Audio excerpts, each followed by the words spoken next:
The Republican-led House has passed a significant bill to ensure that weapons shipments to Israel are not delayed by the president. This bill, known as the Israel Security Assistance Support Act, saw bipartisan support, passing with a 224-187 vote. Notably, 16 Democrats joined Republicans in backing the bill, indicating a rift within the Democratic Party over the U.S. stance on Israel. This legislation aims to prevent the president from withholding defense services or weapons already approved by Congress for Israel. The bill emerged after the Biden administration halted a shipment of bombs to Israel, arguing they could be used in Gaza's southern city of Rafah and potentially harm civilians. President Biden asserted that this pause was necessary to protect innocent lives, a stance that drew sharp criticism from House Republicans. House Speaker Mike Johnson, R-Law, criticized the Biden administration's decision, calling it catastrophic and against the will of Congress. He emphasized the importance of delivering these weapons to support Israel, a key ally in the Middle East. Many Republican leaders echoed this sentiment, accusing the Biden administration of undermining a strong ally. For example, House Majority Whip Tom Emmer, R-Min, even suggested that some House Democrats would rather stand with terrorists than support Israel. However, opposition to the bill wasn't limited to party lines.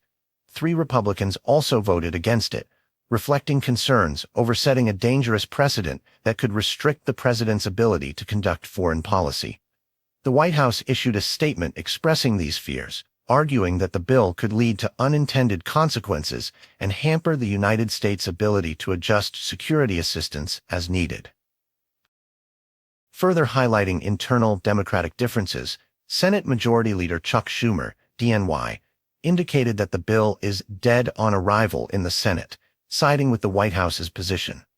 The administration warned that President Biden would veto the measure if it reached his desk, describing the bill as a deliberate distortion of Biden's policies toward Israel.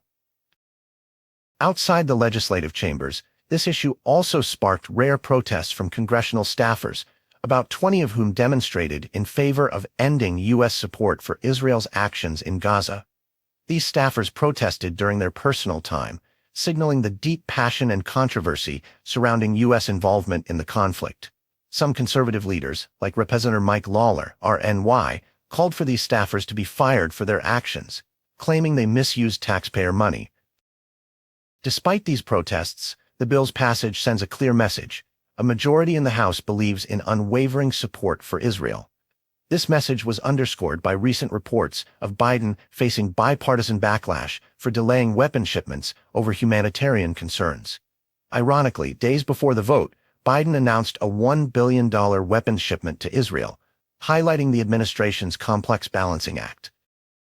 The topic of Israel has become increasingly contentious within the Democratic Party, causing friction between more moderate members and progressive factions. This ongoing tension continues to reveal the challenges in shaping a coherent and unified foreign policy stance within the party. In sum, the Republican-backed bill underscores a commitment to prioritize the security and defense needs of Israel, showcasing core conservative values of strong alliances and national defense. This episode also highlights ongoing political battles in Washington, where principles of personal responsibility and patriotism continue to guide legislative actions.